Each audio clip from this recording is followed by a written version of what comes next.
If you've worked with the pen tool in Adobe Illustrator, the pen tool in Photoshop works pretty much the same way. If you haven't used the pen tool yet, this lesson will teach you how to work with it in a nice, efficient way. You'll select the pen tool here at the middle lower part of your tools panel.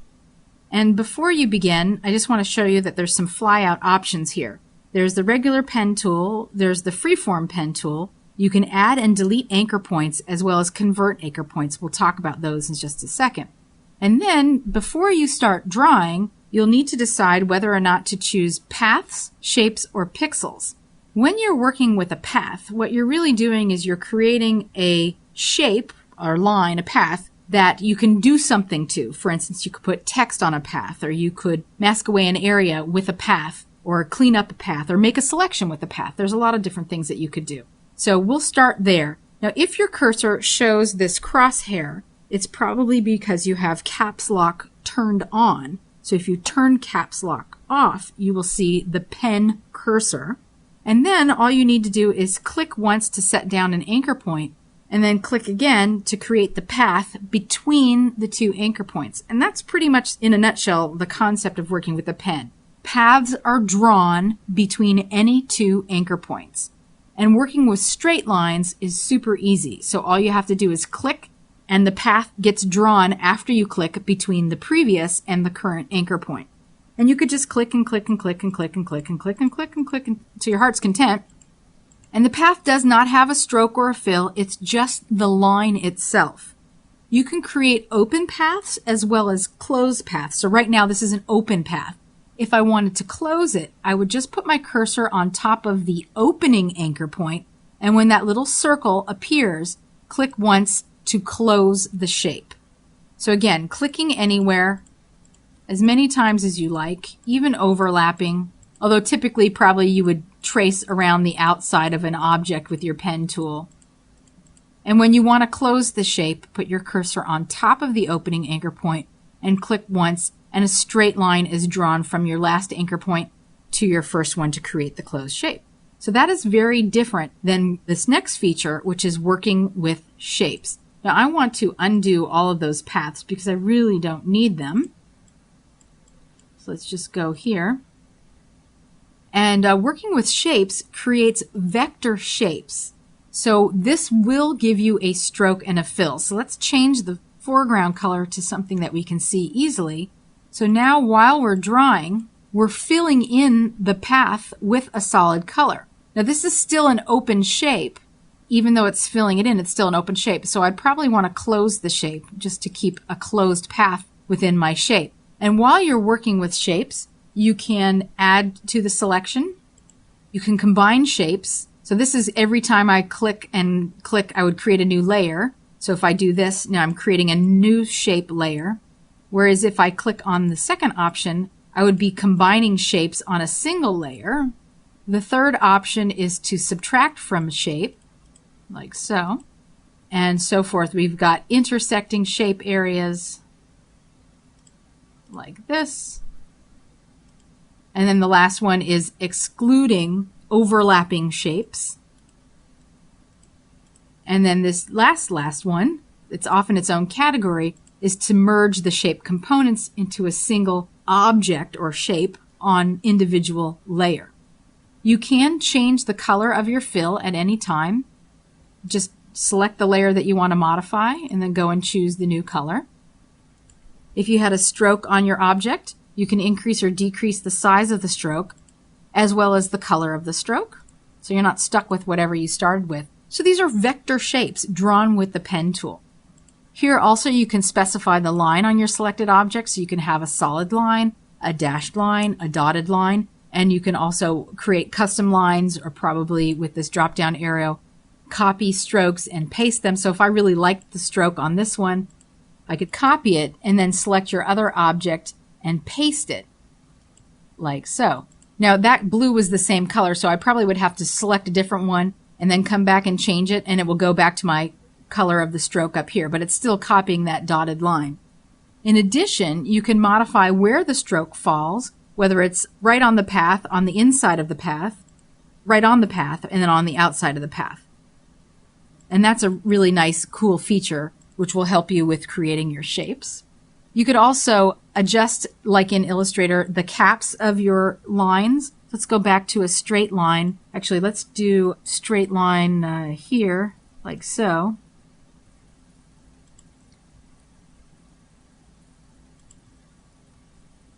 And then we can play around with the caps. We'll make it a straight line. The caps are the elbows of your line shapes. So you can go from a blunt line to a curved corner to a extended cap. And it really depends on your shape. We're not really seeing any change occurring here. And there's also corners. You can change the corners of your different shapes. And again, it's not working here, but this may work with some other options while you're working. This is the dimensions of your object. And then if you wanted to, you could align your selected shape to another object or selected layer, or align it to the canvas. Here is how you can adjust the stacking order of your individual shapes from forward to backwards. And then this button will give you what's called the rubber band. With the rubber band, when you're drawing, you get this rubber band option that shows you where the path will go before you set down the next anchor point. Some people love this tool, other people can't stand it. So it's really up to you whether or not you want to work with it. I learned without the rubber band, and so to see it, to me, is distracting. But you may find that it's a good way of learning how to work with the pen tool, so I'll let you decide whether or not you want to turn it on and off. And aligning edges is a feature that you can turn on and off, and that will tell you whether or not you're aligning the edges of your lines while you're working. Clicking and clicking and clicking. Now, let's go back to the move arrow so we can release that path. Now that's straight lines, and it's a totally different story when you're working with curvy lines. So I've created this diagram here that will instruct you on working with curvy lines, or what we call Bezier curves. With a curved line, you're still dealing with anchor points and the paths that are drawn between any two anchor points. However, you also have what are called direction handles, which will steer, almost like a steering bar of your bicycle, steer the curvature of an individual path. So looking at this layer, I've created little red lines that will show you the different parts of this diagram, and I'll explain what everything is, and then I'll show you how to create a line. So the first thing is an unselected anchor point. Unselected anchor points are hollow as opposed to selected anchor points, which are solid. A line segment is what is drawn between any 2 points. And then a selected anchor point, like I said, was solid. You have direction handles, which are the steering bars that direct the line's curvature. And then there's also the direction handles left and right side. And then the direction points are at the very ends of your direction handles, and the points can be dragged out or dragged in toward the anchor point, and the length of them will determine the arc height, and you can also wiggle the whole direction handles, which will determine the angle of the curve. So let's grab our pen tool now, and in this case we just want to deal with paths. And what you'll do is you'll click on the anchor point and drag upwards. So clicking once and dragging upwards. And what this does is it drags out those direction handles from the anchor point. There's no lines being drawn here, no points of ink or anything being drawn here. It's just a starting point and the direction handles. If you want to make sure that your direction handles constrain to a 45 or 90 degree angle, hold down your Shift key while you're dragging and then release. So right now we just have the beginning anchor point, and now we're going to draw the path. Now it looks like I left the rubber band on, but what we were doing was dragging in the direction that we want our curve to go. So you can see that this curve is arcing up and over. And then what we would need to do is set down the next anchor point and drag in the direction we want our next curve to go in. So I'm going to click here on the diagram and hold my Shift key down to constrain, and then drag downwards and release. So now I have 2 anchor points and the curve drawn between them, and now I haven't drawn my next line yet because I need to set down the next anchor point. The direction handles deal with half of each line segment, the one before and the one after. So this first direction handle deals with this half of the curve, but this other direction handle that I haven't set down the anchor point for deals with this half of the curve. So I need to click and drag upwards in order to get that curve to go in the direction that I want it to go.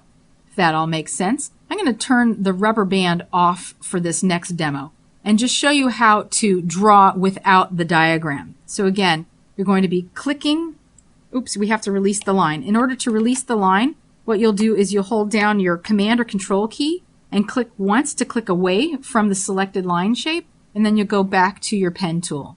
So again, you'll click and drag upwards, hold down your Shift key and release. And I'm just going to try to eyeball it. Clicking and dragging downwards, holding my Shift key to constrain, clicking and dragging upwards, and I can continue on in this fashion to make a nice scalloped edge, like so.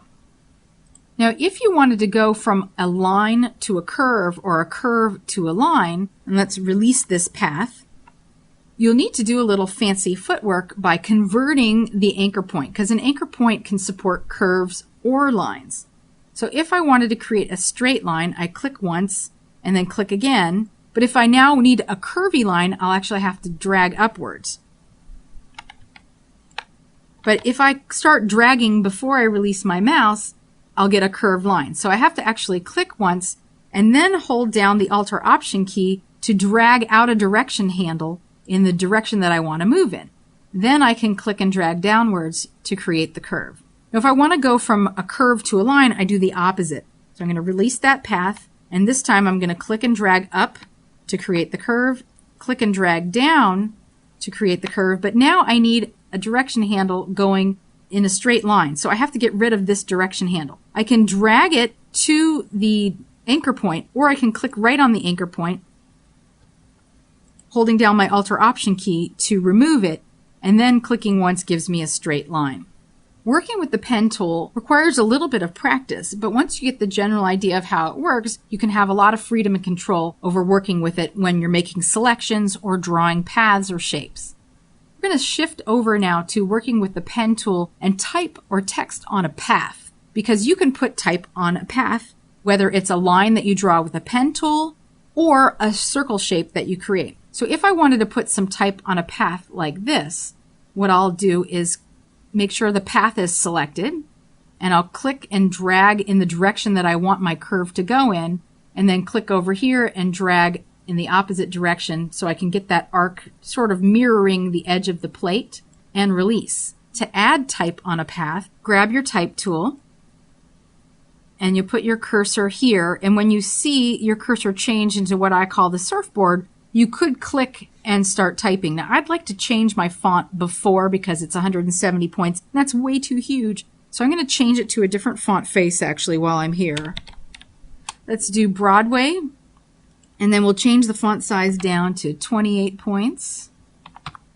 We'll leave it at sharp, and let's just do black for the color. And now putting my surfboard right there on top of the line, I'm going to click once and just start typing. Now, we're not seeing all of my type because one thing that this type tool does is it creates these opening and closing markers that will determine how far your type flows along the path that you've drawn. But it's easy to expand the path if you use the black arrow underneath your type tool. It's called the Path Selection tool. You'll select it, and once it's selected, what you can do is click on the type layer and then open it up by clicking on the marker and dragging open, like so. Now it looks like this font is still a little bit too large, so you can select all of the type on a single layer by double-clicking it, and then you can make some modifications to the type with your up-down arrows. So that's what I wanted it to say: burgers, shakes, dogs, and fries. Now underneath the black arrow is another tool called the Direct Selection tool. It's a white arrow which will reactivate your path, which means that you could modify the path. If I wanted to bring the B a little bit closer, but then arc the text out a little bit more, I can make fine-tune adjustments to the path after the fact. So the type is still live and can be edited at any time. And you can also do multiple undos while you're working. So I'm just going to arc this up a little bit more, like so. And when you're finished, just click away to release. The type is still editable at any time, as is the path. You could go back in and change the font face, the font size, the font color, as well as the path. Now, the last thing that I wanted to show you working with paths deals with something that I mentioned in an earlier lesson, which is clipping paths. Now, you don't really have this issue so much in the current version of Adobe InDesign, but in older versions of Quark, and sometimes there may be certain circumstances where someone tells you you need to clip a shape, where you need to separate an object from its background, and you can't necessarily bring the object in with transparency, so you'll have to clip away the background area so that when you bring it into the page layout program, the background color is clipped away and you only have the shape. So what I've done with this picture of an elephant is I already extracted the elephant from its background so that I could quickly come in here and create a selection from it. And then I'm going to go into my Paths panel and I'm going to create a path with this selection. There is a button here at the bottom that you can click on to create what's called a work path. A work path is a temporary path that is associated with this Photoshop file, and unless or until you create a new work path, this guy will stay there. To protect my work, one thing I always do is double click on it and give it a name, because I don't want to lose it in case I accidentally do make another path. I'd like to keep this one. Now, a regular work path is not a clipping path. A clipping path is what you need to bring it into a page layout program. A work path is just another way of making a selection of a previously selected object. So to convert this into a clipping path, you'll select the layer and click on the Options menu and choose Clipping Path. Here in the Clipping Path dialog box is the name of the path that you just gave your work path. And then the flatness is something that you can just leave for the device pixels. You don't even have to put anything in there. And then click OK. So now we have a saved clipping path as part of this document. To bring the image into a page layout program, you're going to want to save it as an EPS for Quark, or you could save it as a PSD for InDesign. I'll show you the EPS. So you just do Save As, and then give it an EPS file format here. I'll just leave it with this long file name and save. Don't worry about any of these options unless a printer or your customer tells you you need to change any of these. You don't need to select them and click OK. Then I'm going to switch over to my Illustrator file and show you, because Illustrator is another program that you could use for page layout besides InDesign. You would place your saved file. There's my saved image. And then all you have to do is put it into position, like so. So now it's clipped away the background areas of that document, which had a different background color. And it's just showing us this image. And the image itself is a placed file, which means that I could resize it